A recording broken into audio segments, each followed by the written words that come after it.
Salut Jean-Luc. Salut Antoine. Tu viens sur mon terrain? Eh ben, pour une fois, Eh ben sois le bienvenu. Ça change un petit je peu. sors de mon petit confort. C'est ça, là il faisait bon jusqu'à maintenant, puis d'un seul coup ça tombe un peu. Il fait un peu plus frais. Là on sort d'une nuit à 0 degré quand même dans la plaine. J'ai eu un peu peur pour les petits pois et les quelques tomates qu'on a plantées, mais ça va, elles ont survécu, donc il n'y a pas de souci.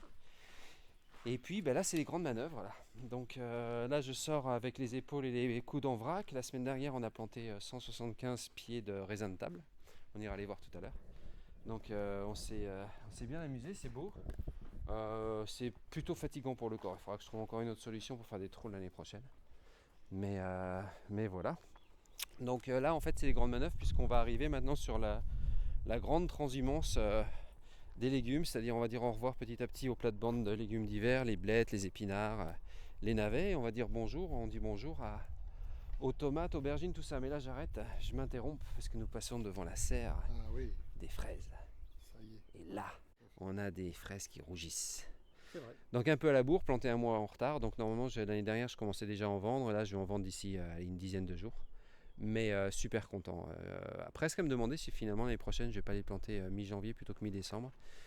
Pour plein de bonnes raisons. Mais j'ai l'impression que mi-janvier, finalement, bon, nous, ça nous épargne un peu de nettoyage. Normalement, si on les avait plantés en décembre, on aurait dû nettoyer les pieds de fraises au moins une fois. Là, on l'a pas fait du tout. Mine de rien, c'est quand même 2 heures d'économiser en temps de travail. Et puis elles sont vigoureuses, elles sont belles, quoi. Elles ont un mois, ça fait quoi? Ça fait mi-janvier, mi-février, mi-mars. Elles ont 10 semaines de plantation et elles sont splendides, quoi. Ah oui, les feuilles sont très belles. Ouais, le port Les est fleurs dressé, aussi, il y a des bien fleurs droites. partout. Donc il n'y a plus qu'à. Je pense que d'ici 10 jours, on commence à récolter. Et d'ici 1 ou 2 jours, on commence à manger les premières fraises. Et donc on regarde autour, là, voilà, donc là sur les autres chapelles, on est en train justement de préparer, de faire les grands travaux. Là on a bien coupé une plate-bande d'épinards, qu'on a bien vendue d'ailleurs à samedi au marché. Et là à la place de cette plate-bande d'épinards, on est en train de tirer les câbles pour faire les supports de culture qui vont accueillir les concombres. Ça va être les concombres qui vont arriver ici. Donc voilà, là on est en train de débiner petit à petit les légumes. Alors les épinards, je leur suis très reconnaissant cette année, c'est assez extraordinaire. Il y a peut-être un effet fumier de cheval quand même. Mais j'ai fait 5 coupes sur les deux plates-bandes que j'avais plantées, historiquement les premières, on va dire. Donc c'était à la sortie de l'été, c'était presque fin août. J'aurais pu faire une sixième, mais là maintenant il y a des rotations qui arrivent, il faut que je leur laisse la place. Donc ça veut dire que ça m'a rapporté quand même pas mal de sous cette année. C'est pas mal les épinards, je suis très très très très très très content. À 4-5 coupes sur des plates-bandes, ouais, ça commence à...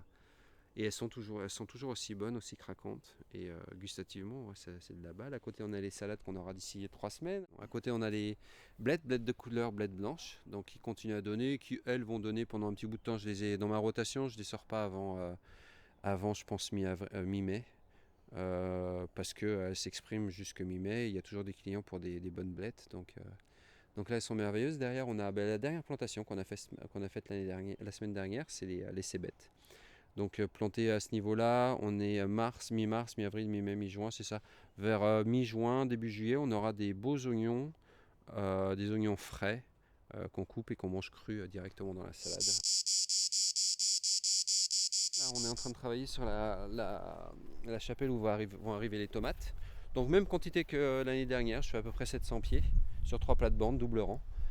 Et cette année, j'ai rajouté un petit peu, donc il y a des nouveautés un petit peu justement pour réussir un peu mon équation économique, puis pour pas m'embêter non plus à refaire tout le temps la même chose. Donc là, on a rajouté une plate-bande de tomates cerises que je faisais pas jusqu'à maintenant, mais que j'ai envie de faire.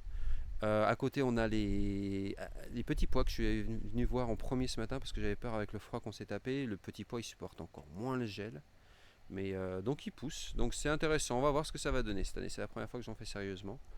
J'en ferai peut-être plus l'année prochaine, ça va dépendre. Là, on n'attend plus que l'arrivée des fleurs pour que ça commence à être... Ah, on a les fleurs qui commencent à arriver.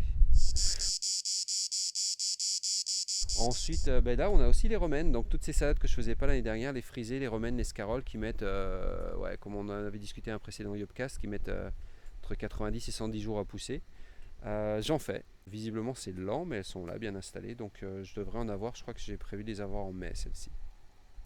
Donc ça c'est la chapelle où vont arriver les tomates. En face on a la chapelle où vont arriver les aubergines. Donc 4 plates-bandes d'aubergines avec on va dire les 2 tiers de noir, c'est les plus connus.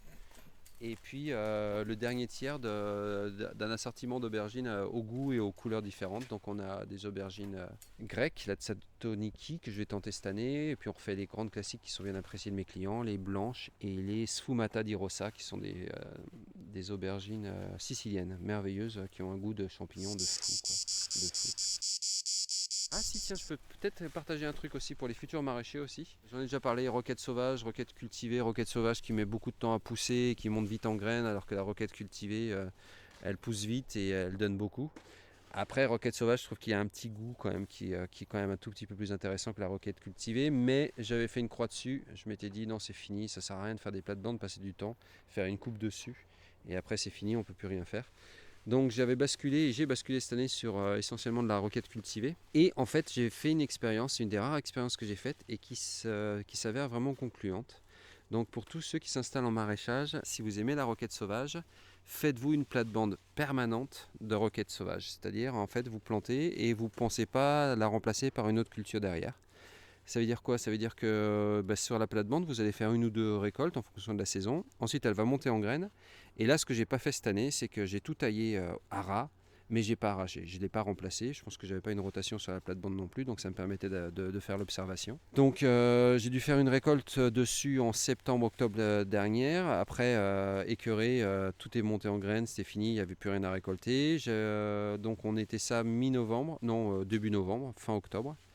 Et là, on est mi-mars et je viens de faire une belle récolte sur cette même plate-bande qui a repoussé dru et bien. Donc voilà, pour faire simple, pour résumer les choses, cet automne, je vais planter de la roquette sauvage dans un endroit de ma serre qui sera la plate-bande des roquettes sauvages et j'espère récolter régulièrement dessus en fonction de sa disponibilité. Donc, et ça, si je le donne comme conseil aussi, c'est que c'est du travail.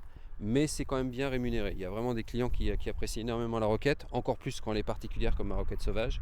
Et donc, voilà, gustativement, et puis moi en tant que maraîcher qui suis aussi un entrepreneur, on passe beaucoup de temps à la nettoyer, mais on la vend bien. En termes de prix, on est à 14 € du kilo pour la sauvage, ce qui me paraît toujours très cher, mais il faut voir le temps qu'on y passe. Et mine de rien, à couper dessus, et si ça devient une plate-bande pérenne, je pense que ça pourrait être intéressant. Là, on a quelques courgettes qu'on a plantées il y a 10 jours qui poussent bien. Je suis content. Les toutes premières. Là, on a des épinards qui vont bientôt sortir. Je crois que j'ai de l'edamame. Donc, c'est une sorte de soja vert qui va arriver d'ici 3 semaines, un mois. Non, même pas 3 semaines ici. On a les nouveaux fenouils qui arrivent. Très beau fenouil. Ouais, merci, ouais. Ils vont remplacer la précédente plate-bande. En face, on va voir les poivrons aussi. Cette année, on va faire donc les poivrons. Et donc voilà, donc on est en train de préparer tout ça et je vais te montrer un petit peu les vignes. Là, ce que tu entends là-bas avec son gros tracteur, c'est le voisin qui fait du très bon maïs de consommation. Et là, qui doit être en train d'être au semis pour en avoir à partir de... Je crois qu'il en a à partir de fin juin. Donc là, on traverse le champ. Tu vois les bâches? Il y en a une qui s'est envolée avec le vent là. L'avantage énorme, tu vois, c'est que voilà, c'était bâché, donc tout a été désherbé par l'occultation de la lumière. Donc ça veut dire qu'on peut venir avec un tracteur éventuellement, ou on peut venir juste tout simplement planter sans avoir besoin de passer avec un tracteur pour désherber quoi. Donc pas de travail du sol. Vraiment c'est super les bâches. C'est un investissement quand même, il faut reconnaître, ça coûte cher. Et donc quand on enlève la bâche, en dessous tu as un terrain, un meuble prêt à être cultivé. Je suis très content des bâches et de cette technique là. Ça nécessite un tout petit peu d'anticipation, mais le rapport énergie consacré bénéfice obtenu est super quoi. Là voilà, on a plus qu'à enlever la bâche et directement cultiver dedans, donc très content. Voilà, et là on arrive au raisin de ma douleur, aux épaules et aux coudes. C'est les lignes.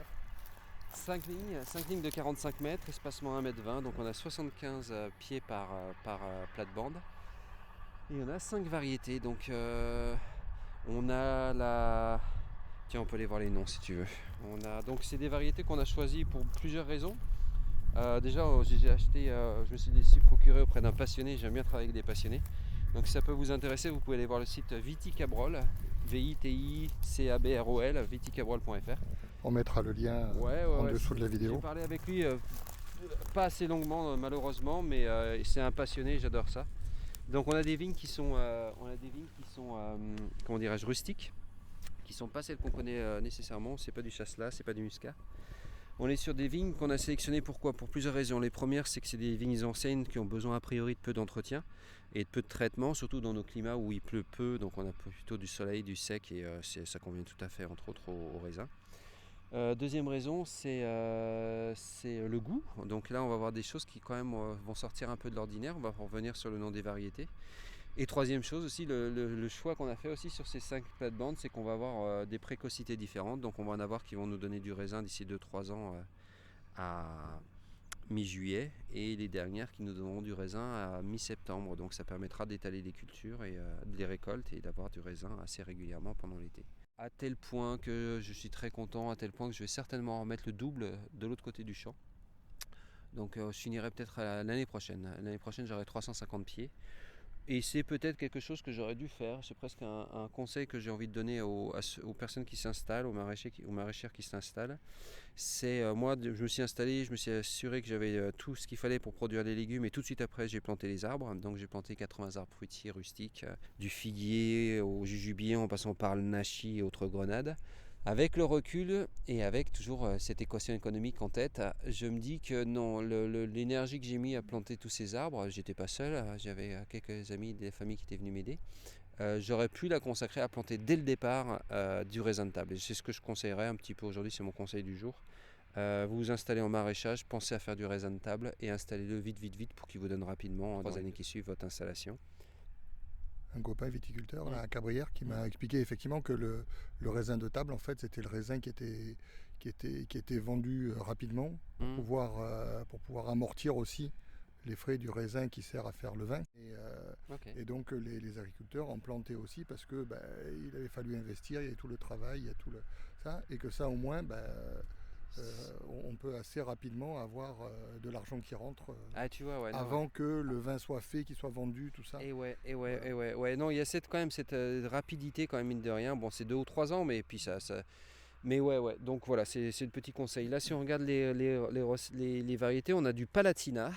Donc on a 35 pieds de Palatina. On a 35 pieds de Goldberry. Je vous laisserai aller voir, chercher vos informations si ça vous intéresse. Il y a les Miss Rose, on a 35 Miss Rose. On a 35 Isabelle et on a 35 Condriaca. Merci beaucoup. Merci pour ton passage. Balade un peu venteuse. Ouais, ça y est, il se lève, mais pas trop. Non, pour l'instant je prends. Voilà, non, c'était très supportable. Voilà. Ça doit s'entendre un peu, malgré la bonnette. À très bientôt. À très bientôt, Jean-Luc. Bonne journée. Ciao, à bientôt.